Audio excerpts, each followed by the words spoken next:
All right, business owners, leaders, and entrepreneurs. We're Buddy and Nikki Cummings, founders of Cummings Camp Programs, and wartime seasoned veterans, entrepreneurs, and business owners who are in a new season in our life, having recently retired from the sale of our most recent company.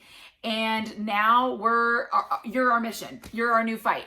We're focused on helping business owners and entrepreneurs level up in their personal and professional lives to build the business and the business life of their dreams. Absolutely. And I want to just highlight how grateful and thankful I am for business owners that are hopefully listening. This message is for you, right? That's right. It's a struggle, but it's a community who we're fighting a good fight for the right reasons, and hopefully we can come alongside and just encourage the heck out of you to keep going and love what you do. That's right. So today we just have a quick video on filtering the voices. So in times, all throughout your business career, as you already know, people are going to have opinions about how you should do things, good and bad. But in times of crisis, uncertainty, or when you're trying to scale the company and take risks, innovate, or expand your product services, people are going to have opinions. Yeah, right. Absolutely. And so hard as this, when you understanding who you're talking to, if you're talking about something that they can't see, that doesn't exist, that's not something that's happening right now, and you're trying to talk vision to them, and all of a sudden they're like, whoa, pump the brakes. That doesn't exist. That's probably, they're going to say it in their own way. That's still going to be hard. That's different. That's change. And their body tenses up, right? Red flag. Yes. Not the person to talk to you about business growth. Right. So that could even be someone you love and someone who loves you, right?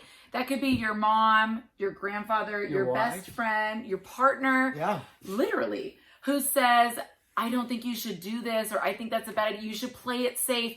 So they are coming out of a place of love and concern, but they're operating out of a place of fear because they want to protect you. Right. So you have to filter when you're listening and having a conversation. Is this person operating out of fear to protect me? Or is this wise business judgment and feedback? And so that's the reality too. We've heard it a while back where it was the analogy of somebody trying to pull somebody up that's standing on a chair versus how easy it is to pull somebody down. And that's mental. Right. Even if that's not the intention. Right. Yeah. Because everybody likes safe. Not everybody. There's a majority of people out there who love to play it safe. And safe may be just putting the cards down and not betting or playing anymore. Right. And there's a place for those people. They're managers, they're talent in the field, but they're not leaders and entrepreneurs, right? So go ahead. So make sure that when you are going to seek counsel, that it's wise counsel, that it's experienced counsel in the area in which you are either struggling or strategically planning.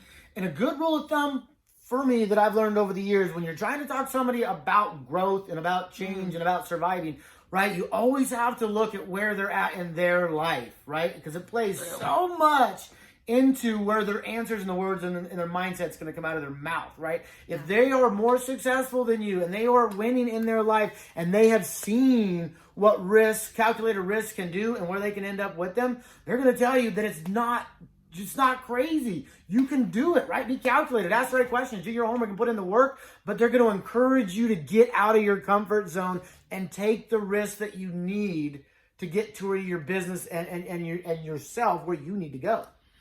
But in that same vein, make sure that they're not so successful and haven't been so successful for so long that maybe they're not recalibrating and considering that a certain risk might be nothing to them, but huge for you, right? Yeah. So someone could say, oh, $2 million, not a problem. I can afford to lose that, but I can't, So just make sure that you're filtering that as well, right? Yeah, right. And I will say my last point would be, when in doubt, go with your gut. So we have always had consultants, people on our team who had more experience than us in different fields. We always believe hire up, don't hire below you, hire up. That will make you look better, make your company better, right? But we were in a point in our company's history where we were looking at going out of business. Our industry had come to a stagnant position, and we literally had no pipeline of accounts receivable coming in, and it was bad. It was grim. Yeah.